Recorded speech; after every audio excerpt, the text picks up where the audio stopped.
Pemirsa, Pojok Pitu kembali hadir menyapa Anda. Selain cuplikan berita tadi, kami juga memiliki informasi lainnya tentang Gubernur Jatim himbau buruh tak gelar aksi saat Hari Buruh besok. Dan pemirsa, inilah Pojok Pitu selengkapnya. Pemirsa, tim gugus tugas percepatan penanganan COVID-19 Jawa Timur langsung bergerak cepat atas ditemukannya klaster baru di pabrik Sampurna, Surabaya. Hari ini tim gugus tugas melakukan swab terhadap 46 karyawan yang hasil rapid testnya dinyatakan reaktif. Sementara itu Gubernur Jatim meminta buruh tidak menggelar aksi di tengah pandemi COVID-19 saat peringatan Hari Buruh besok.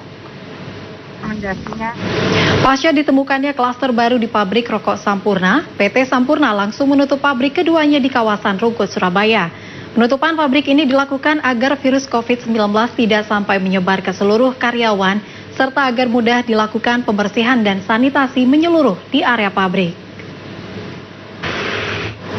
Pemirsa, Wali Kota Surabaya Tri Risma hari ini langsung menyikapi klaster pabrik rokok Sampurna. Menurutnya klaster itu bukan klaster baru yang berawal dari pekerja yang berstatus PDP. Pekerja itu seharusnya melakukan isolasi mandiri namun malah masuk kerja. Pemirsa, pintu tol Berba Indusi ternyata menjadi incaran para pemudik yang hendak masuk kota Surabaya. Petugas gabungan kembali mengamankan rombongan pemudik dari Jakarta yang hendak ke Sumeneb, Madura. Ini merupakan ketiga kalinya petugas mengamankan pemudik saat Surabaya memberlakukan PSBB. Ya pemirsa, berbagai cara dilakukan pemudik untuk menghindari petugas gabungan. Di Ngawi, pemudik memilih meninggalkan mobilnya di rest area tol. Selanjutnya mereka dijemput oleh keluarganya melalui jalan tikus di belakang rest area. Seorang tenaga medis berstatus orang tanpa gejala di Kota Mojokerto terkonfirmasi positif COVID-19. Nantikan informasi selanjutnya usai jeda pariwara berikut.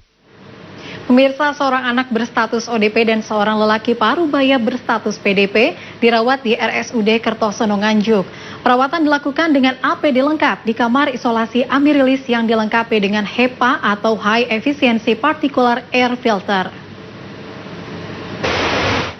Pelayanan poli umum atau pelayanan rawat jalan Rumah Sakit Umum Daerah atau RSUD Dr. Haryoto Lumajang ditutup sementara hingga tanggal 9 Mei nanti. Hal ini dilakukan untuk mengantisipasi penyebaran virus corona karena sejumlah tenaga medis yang sempat melakukan rapid test massal dinyatakan reaktif.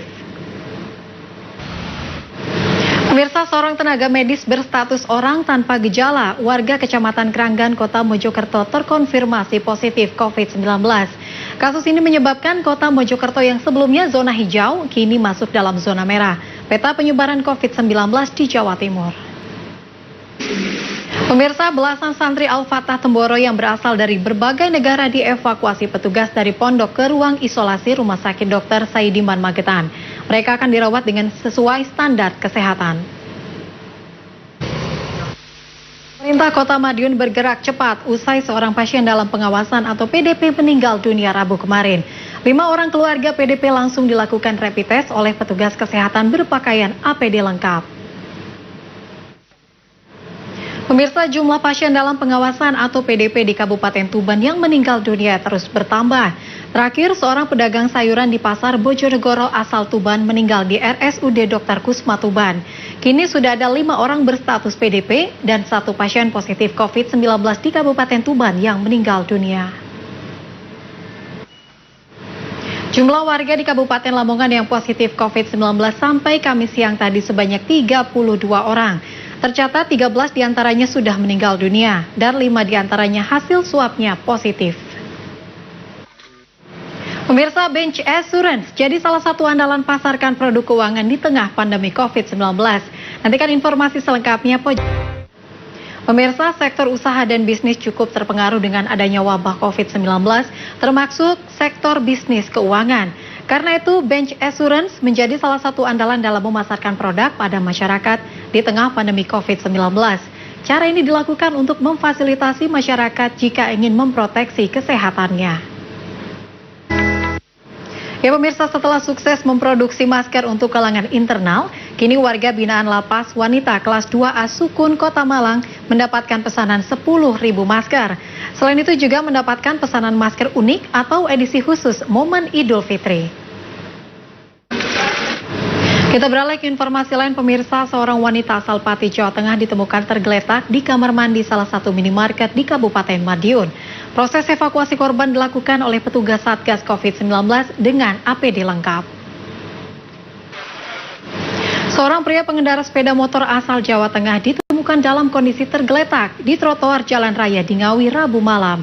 Pria itu disangka terinfeksi virus corona sehingga warga tidak berani menolong pengendara tersebut. Seorang warga yang diduga alami gangguan jiwa di Pacitan bacok pasutri tetangga sendiri hingga sang perempuan tewas. Nantikan informasi selengkapnya usai jeda. Pemirsa, di tengah suasana bulan puasa, warga Kabupaten Pacitan digegerkan dengan ulah orang dengan riwayat gangguan jiwa yang mengamuk dan melukai pasangan suami istri tetangganya sendiri. Korban perempuan meninggal dunia di lokasi, sementara suaminya mengalami luka-luka dan dilarikan ke rumah sakit terdekat.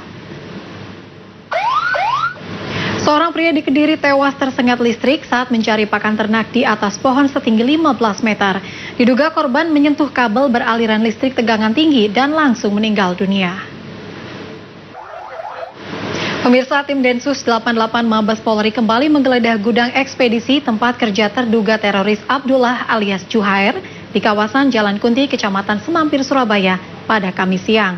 Penggeledahan dilakukan tertutup dengan penjagaan ketat dari aparat kepolisian bersenjata laras panjang. Petugas gabungan kembali merazia karaoke ilegal di Kabupaten Tuban yang nekat beroperasi selama bulan Ramadan.